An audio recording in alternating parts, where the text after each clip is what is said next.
재능을 만드는 뇌신경 연결의 비밀. 반복하고 연결하고 조합하라. 뇌신경과 전문의가 알려주는 강력한 뇌신경 연결의 기술. 지은이, 신동선. 9쪽 프롤로그. 연결을 시작하며. 재능, 참 탐나는 단어입니다. 많은 이들이 쫓고 추구하고 때로는 탓하고 좌절합니다. 그런데 재능은 무엇일까요? 유전자, 환경, 타고남, 노력. 뭐라고 꼬집어 말하기 힘듭니다. 저도 재능이 탐납니다. 그래서 이에 대해 많이 고민했습니다. 그리고 작지만 뚜렷한 결론에 이르렀습니다. 재능은 유전자, 환경, 타고남, 노력 등이 마구 엉켜있는 복잡다단한 머릿속 결과물입니다. 그래서 결론은 무엇일까요? 재능은 뇌신경 연결의 상태라는 것입니다. 이 책은 뇌신경 연결에 대한 이야기입니다. 뇌신경 연결이 무엇인지, 왜 중요한지, 어떻게 만들 수 있는지에 대한 이야기입니다. 우리가 원하는 뇌신경 연결을 만들기 위한 구체적 방법은 무엇인지, 이러한 과학 지식을 실생활에 어떻게 적용할 것인지에 대한 이야기입니다. 그리고 이 모든 이야기 중심에 있는 반복에 대한 이야기입니다. 반복. 잘 알면서도 실천하기 어려운 일입니다. 하지만 더 깊게 알고 더 고민해야 합니다. 더 깊게 고민할수록 참된 가치를 명확하게 깨달을 수 있습니다. 반복. 어떻게 반복하고 어떻게 유지할지 명확하게 알아야 합니다. 결과를 만들어내는 뇌신경 연결을 만드는 진짜 반복을 알아야 합니다. 반복에 대한 명확한 이해는 반복 횟수를 줄여줍니다. 책은 5부분으로 나뉩니다. 첫 번째 부분에서는 뇌신경 연결, 조합에 대해 이야기합니다. 우리의 머릿속은 단순한 뇌신경 모음이 아닙니다. 뇌신경은 서로 연결되어 기능합니다. 그리고 서로 조합을 만들어서 다양한 기능을 담당합니다. 또한 모듈의 개념을 명확하게 이해하도록 합니다. 각각이며 전체이고 서로 얽히고 설키는 뇌신경 연결의 개념을 이야기합니다. 두 번째 부분에서는 뇌신경 연결에 대한 생물학적 기전을 이야기합니다. 작은 신경세포의 핵 속에 일어나는 미시적 세계에 대하여 말합니다. 또한 크랩이라는 단백질에 관해 이야기합니다. 이를 통해 우리의 뇌신경 연결이 어떻게 이루어지는지를 정확하게 이해하게 됩니다. 그리고 단기 기억, 장기 기억, 자동 기억에 대한 개념을 알게 됩니다. 이러한 과정을 명확하게 이해하면 반복의 가치를 명확하게 이해할 수 있습니다.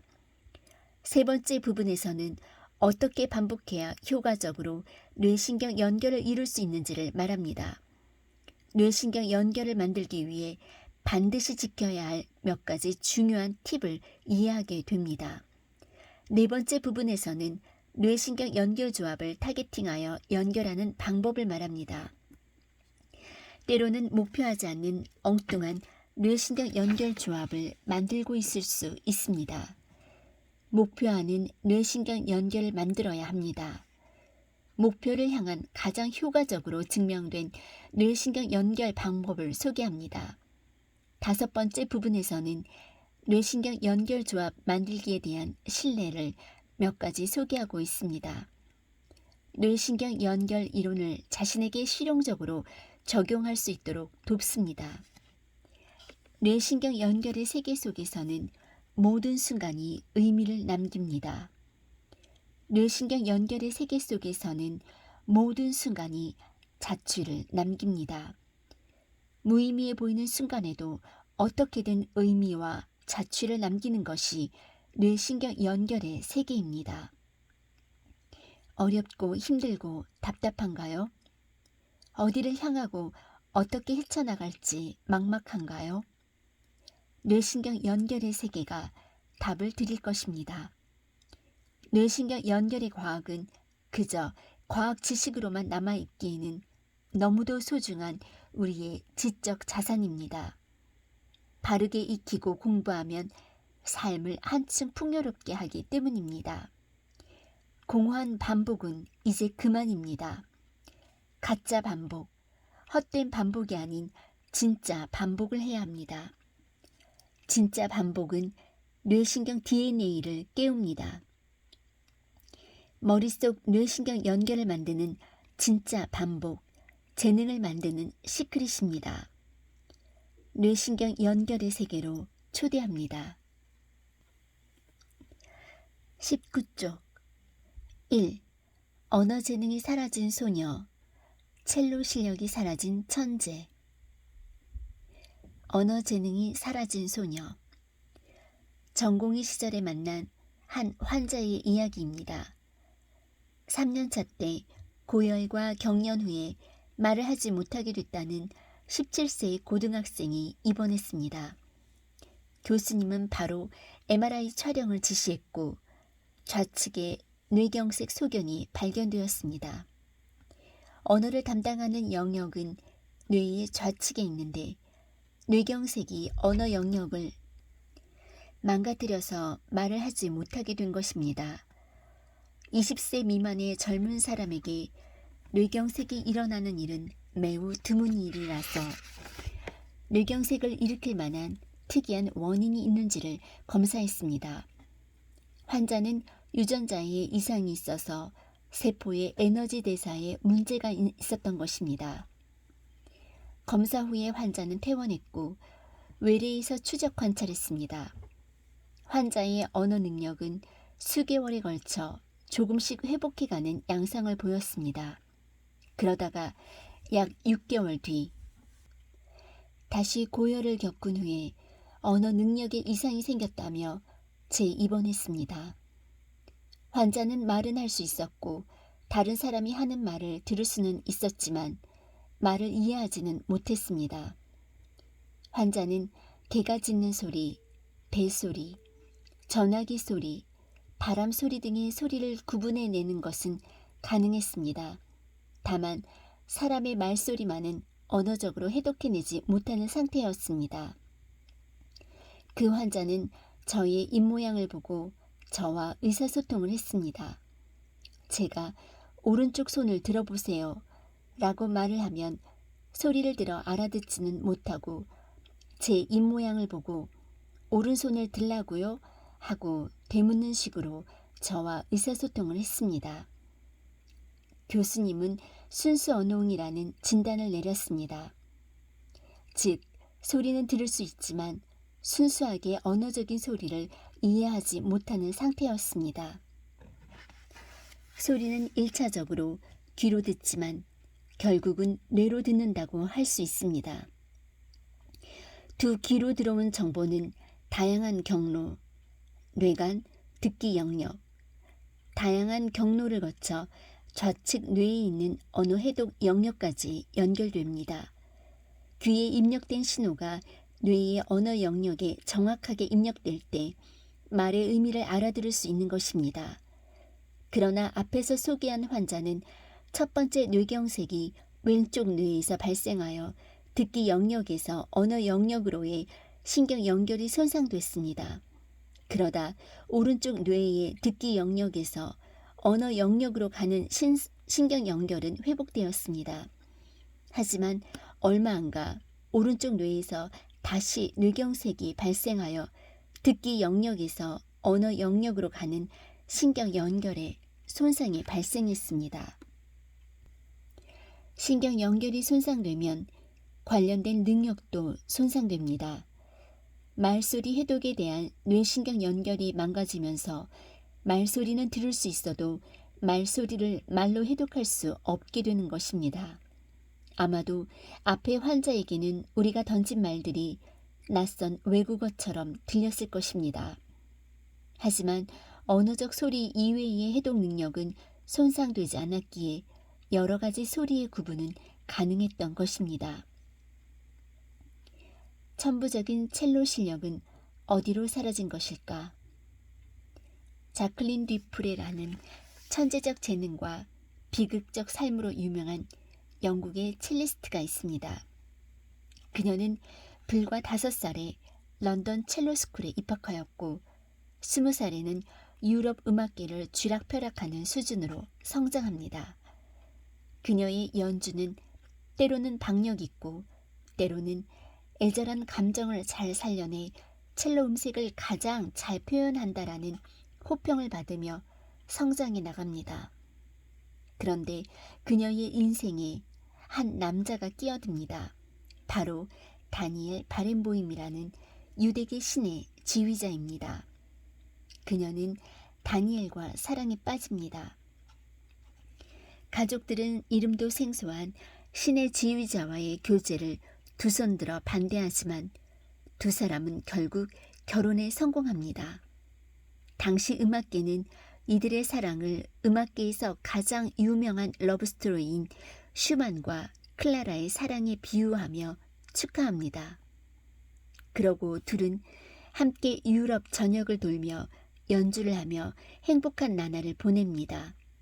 하지만 이러한 행복도 잠시 이들 앞에 짙은 비극의 그림자가 들이웁니다.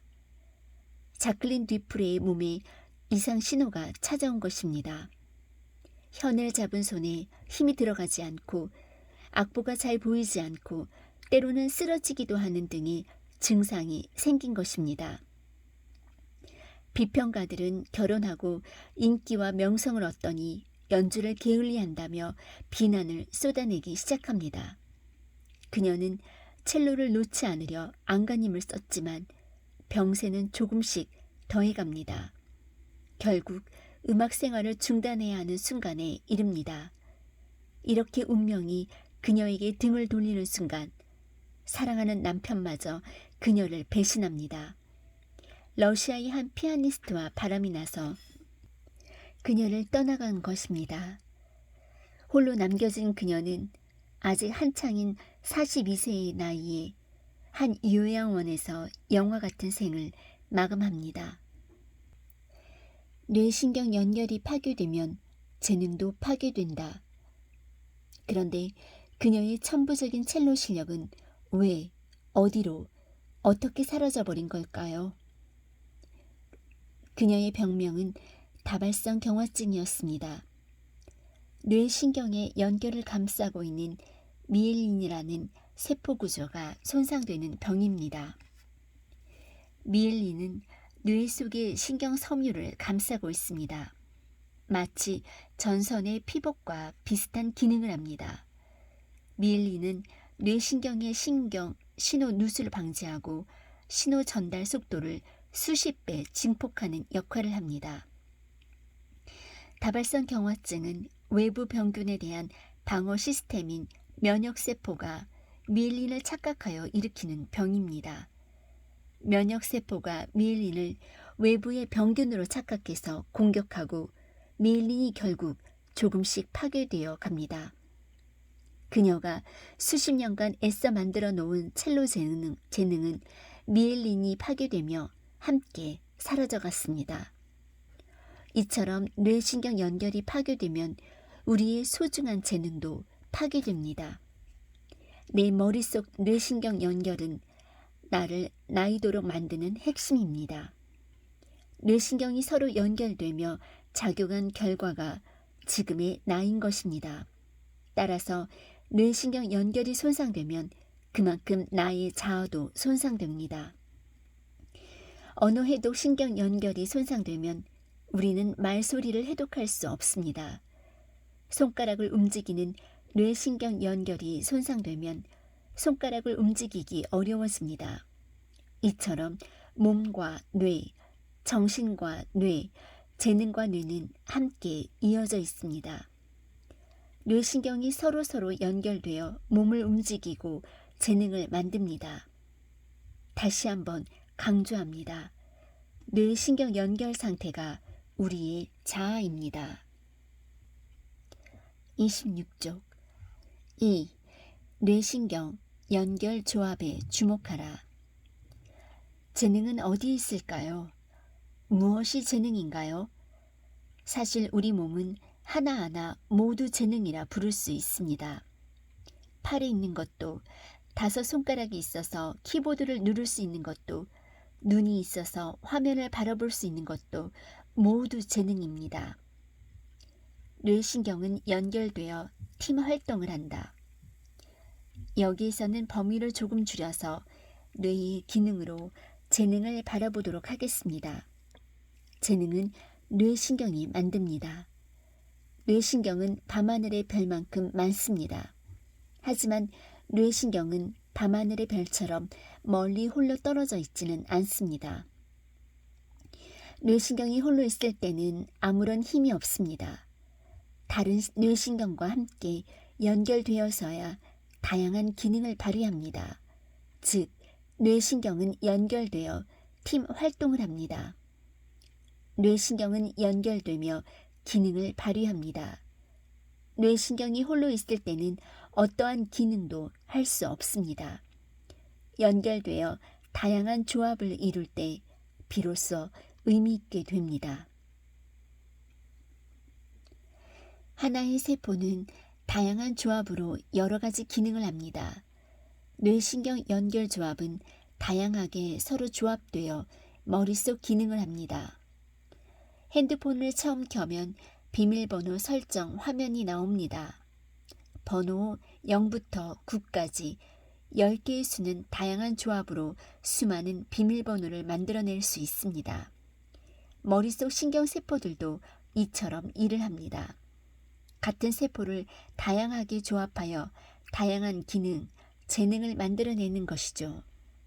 머릿속 신경세포가 밤하늘의 별만큼 많기 때문에 머릿속 신경세포가 만들어내는 재능의 조합은 밤하늘의 별이 서로 연결되는 수만큼 경우의 수는 폭발적으로 증가합니다.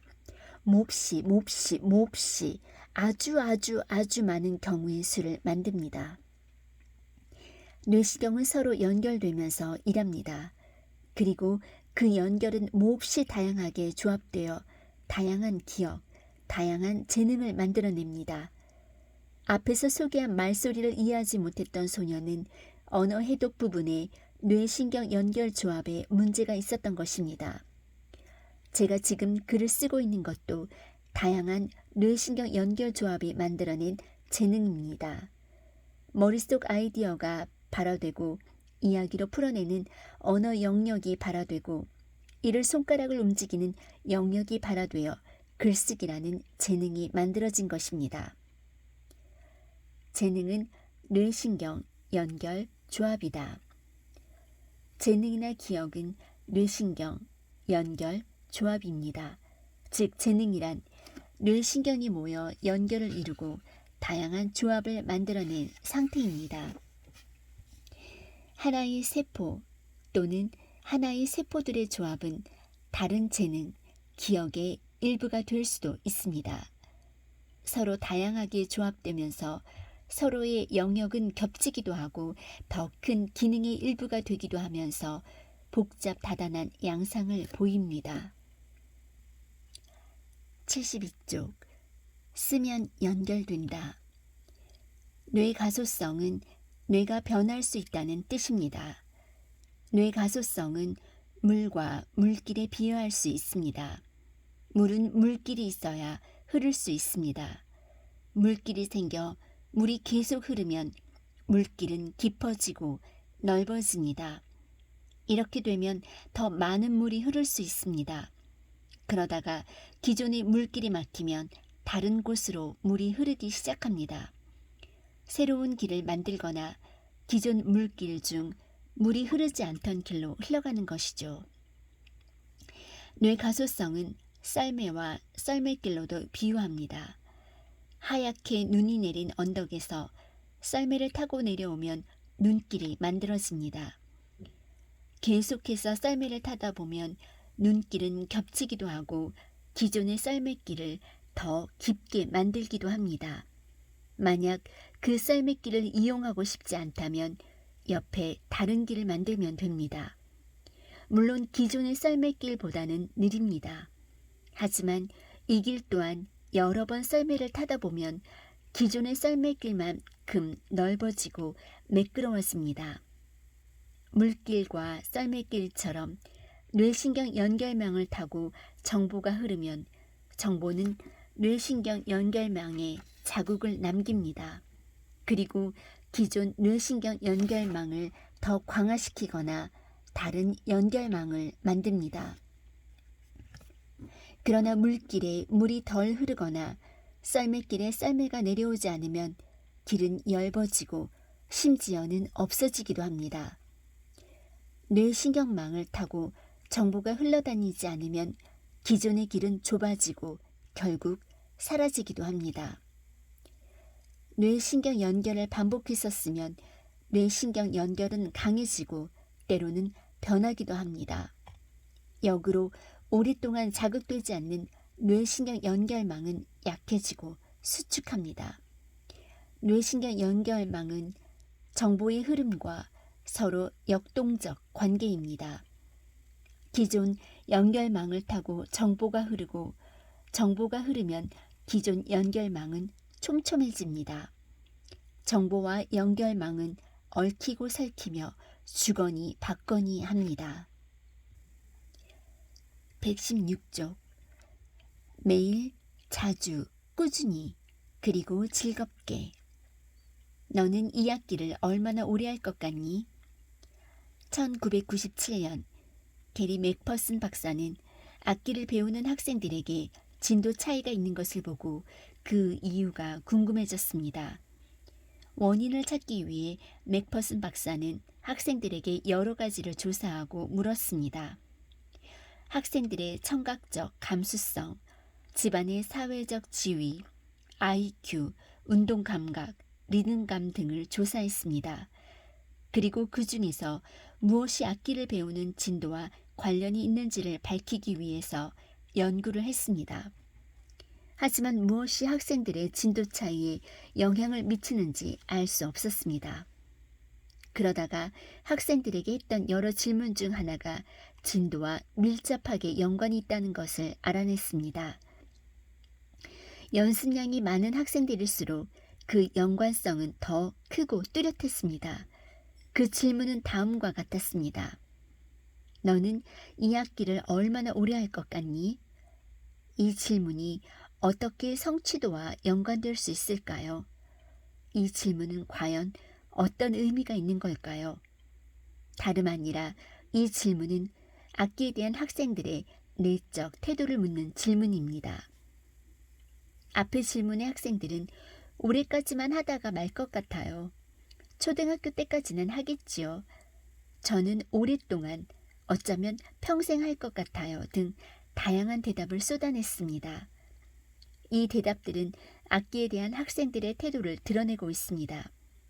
악기가 자신에게 어떤 의미이며 악기를 연주할 때 얼마나 열정과 호기심을 느끼는지에 대한 정도를 나타내는 것이죠. 그렇습니다. 열정과 호기심. 이 두 단어, 열정과 호기심을 한 단어로 줄여보면 바로 즐겁게가 될 것입니다. 무언가를 오래 할 것 같다는 것은 그만큼 그 무언가에 열정과 호기심이 있다는 것이고 그것을 하는 것이 즐겁다는 말일 것입니다. 앞의 그래프는 연습량이 적은 학생들, 중간인 학생들, 많은 학생들 모두에게서 악기를 오래 할 것이다 라고 대답한 학생들의 성취가 높다는 것을 보여줍니다.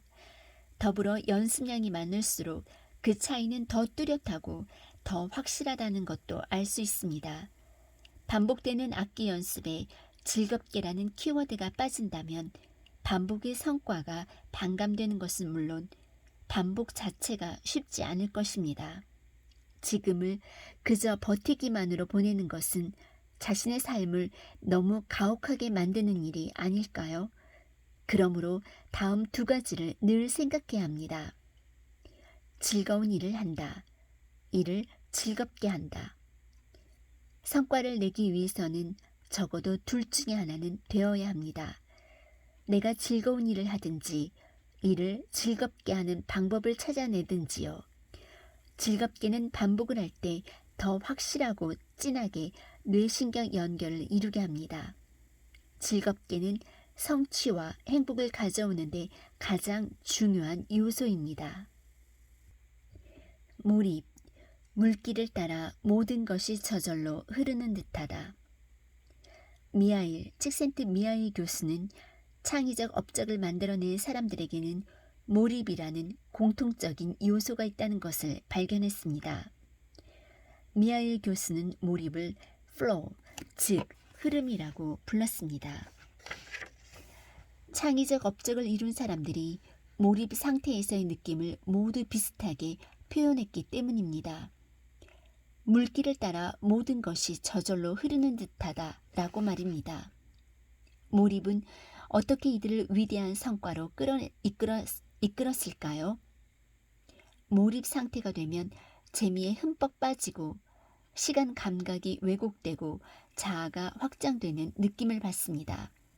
여러분은 컴퓨터 게임을 하거나 스키를 타거나 중요한 발표를 할 때 이런 경험을 한두 번쯤 해보셨을 겁니다. 아래의 그림처럼 가진 기술 수준과 도전 과제가 서로 적절한 수준으로 이루어지면 지루하지도 불안하지도 않은 최적의 경험을 할 수 있게 됩니다. 몰입을 하게 되는 것이죠.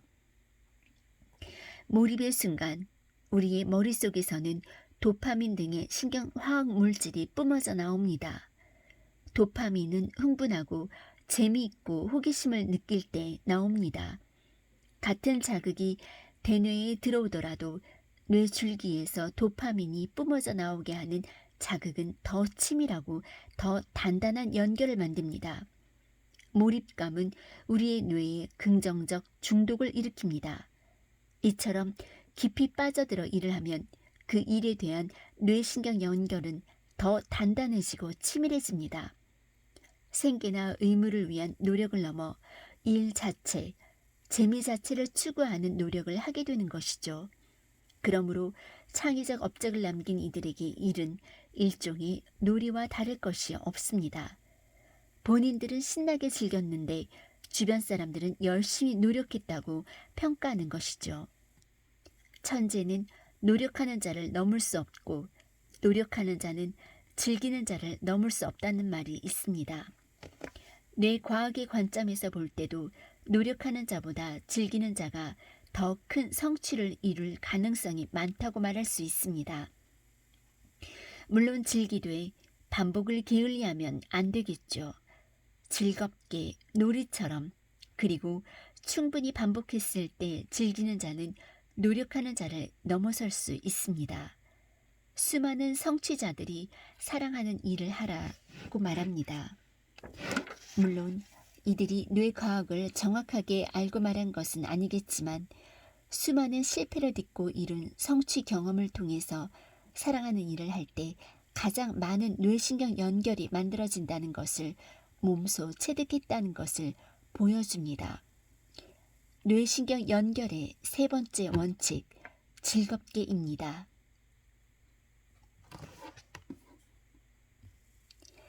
뇌신경 연결의 세 번째 원칙, 즐겁게.